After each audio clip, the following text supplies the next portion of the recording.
انسان کا یہ طبعی مزاج ہوتا ہے کہ اللہ تعالیٰ نے جو زبان اسے عطا فرمائی ہے وہ زبان خشک نہیں ہے بلکہ تر ہے، اور اس کی جو تر زبان ہے وہ کچھ نہ کچھ بولتی ہے، کچھ نہ کچھ بات کرتی ہے، بہت دیر تک انسان کا خاموش رہنا ممکن نہیں ہوتا،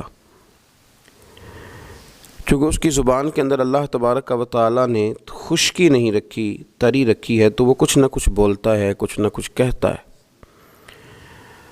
اور کوئی نہ کوئی بات وہ بیان کرتا ہے۔ اب چونکہ زبان اللہ نے دی تھی اور زبان تھی بھی تر، کچھ نہ کچھ بیان کرنا تھا، تو اللہ کریم نے ارشاد فرمایا کہ چونکہ دی میں نے ہے تو لہٰذا اسے دیگر کاموں میں لگانے کی بجائے میری یاد میں لگا دو۔ فرمایا یا ایھا الذین آمنوا اذکروا اللہ ذکرا کثیرا، اے ایمان والو اللہ کا ذکر کثرت کے ساتھ کرو، وسبحوہ بکرۃ واصیلا،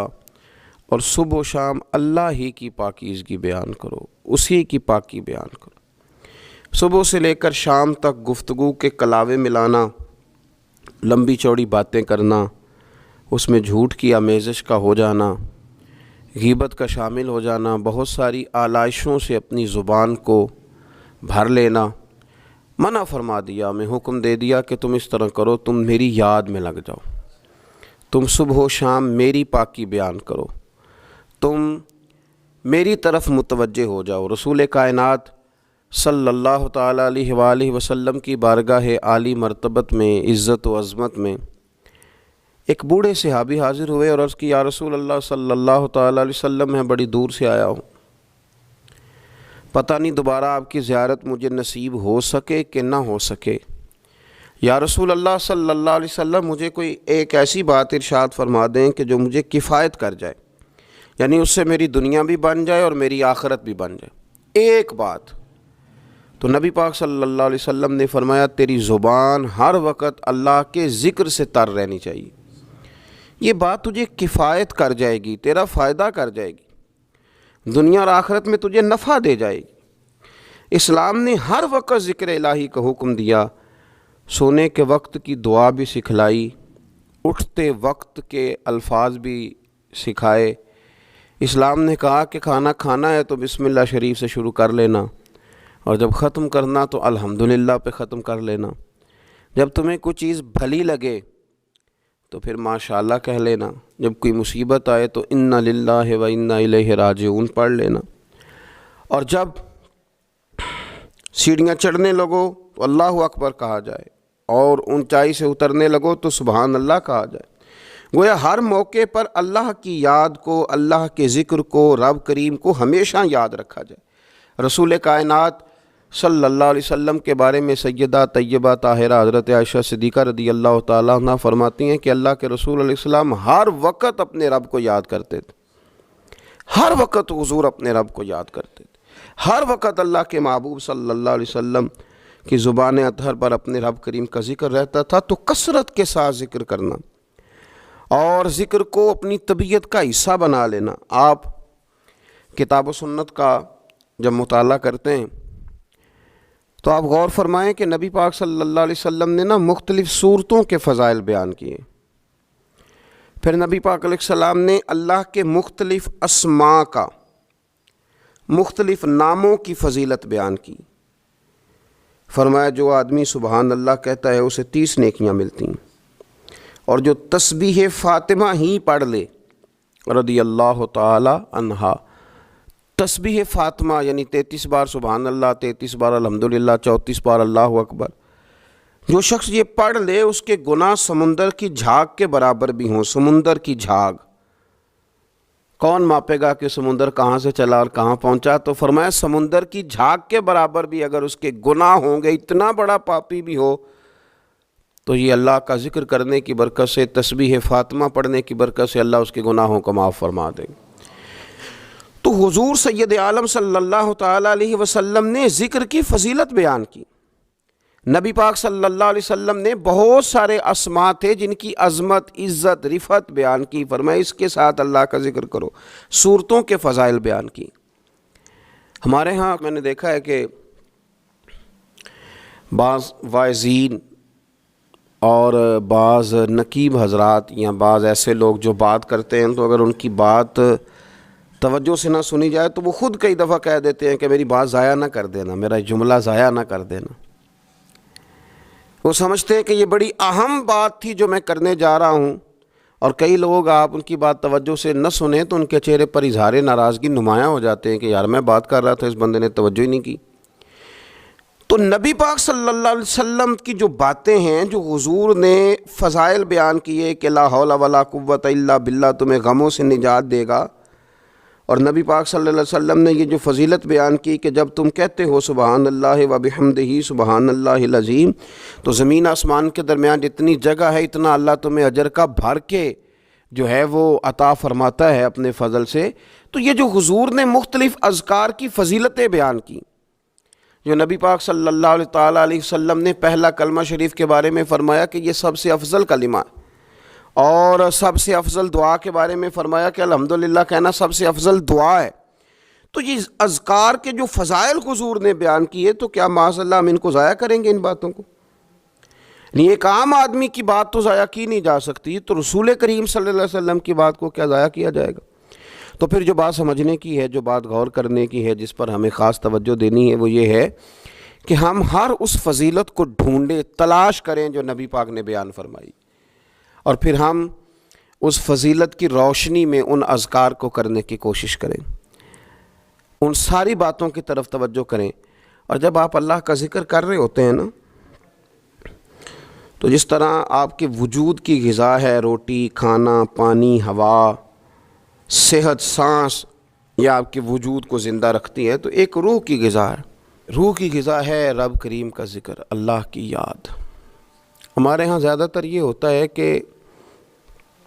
اللہ کا ذکر تو کیا جاتا ہے تو اس طرح کیا جاتا ہے جیسے طوطے نے کوئی لفظ رٹ لیے ہیں تو اب وہ بیان کر رہا ہے نا۔ ہمارے صوفیاء نے، بزرگوں نے لکھا ہے کہ وہ جو کہا گیا کہ الا بذکر اللہ تطمئن القلوب، یاد رکھو اللہ کے ذکر میں دلوں کا چین ہے، تو بعض لوگ کہتے ہیں میں تو بڑی تسبیح پڑھتا ہوں پھر بھی بے سکون رہتا ہوں۔ تو اس کا جواب وہ یہ دیتے ہیں کہ چونکہ انہوں نے اللہ کا ذکر کیا تو صحیح، لیکن اس طرح کرتے رہے جیسا طوطا رٹ کے کر رہا تھا۔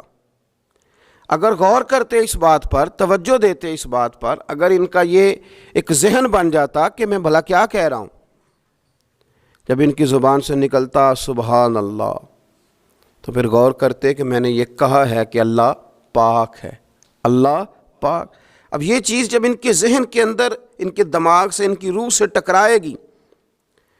تو جب انہوں نے کہا کہ میرا رب پاک ہے، سبحان اللہ عما یشرکون،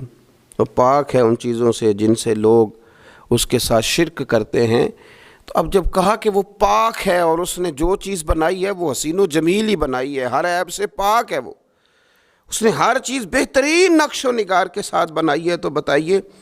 کہ جب یہ سبحان اللہ کا معنی اور اس کا مفہوم سمجھ کر اللہ کا یہ ذکر کیا گیا،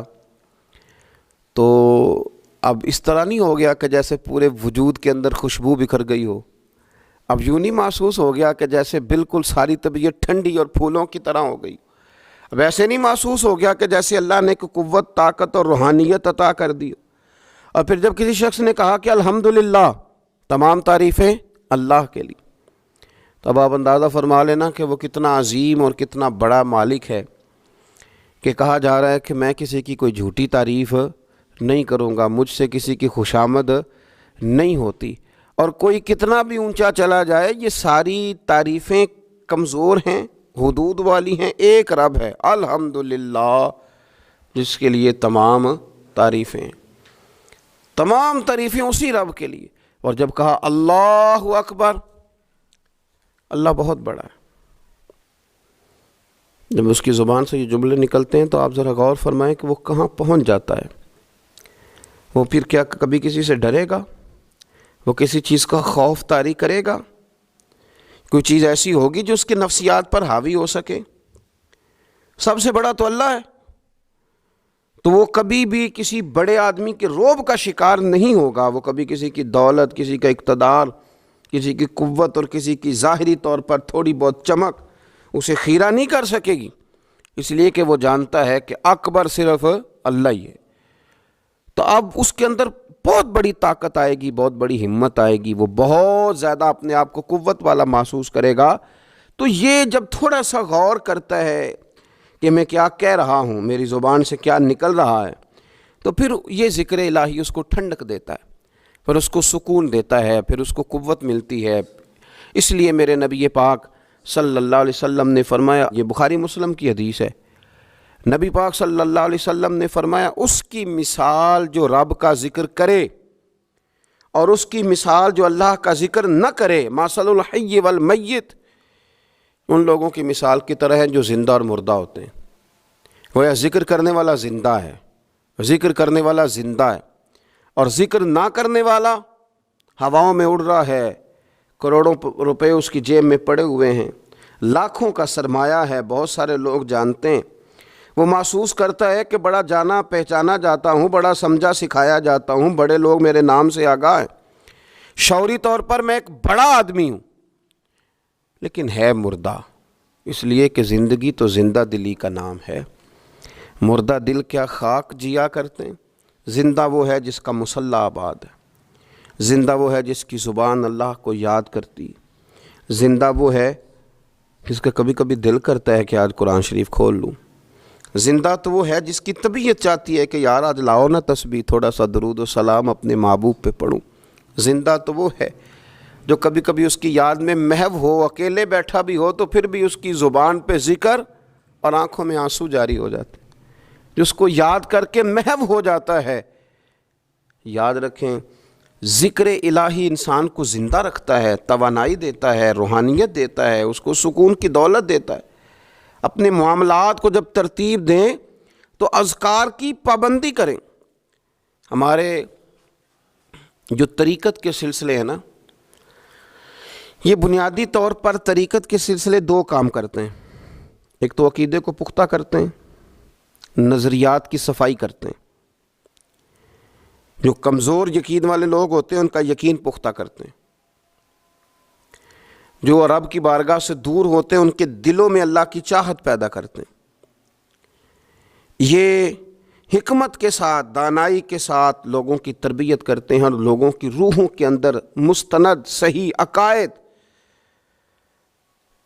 اور یقین کی دولت لوگوں کو دیتے ہیں۔ اور دوسرا یہ ذکر کے طریقے بتلاتے،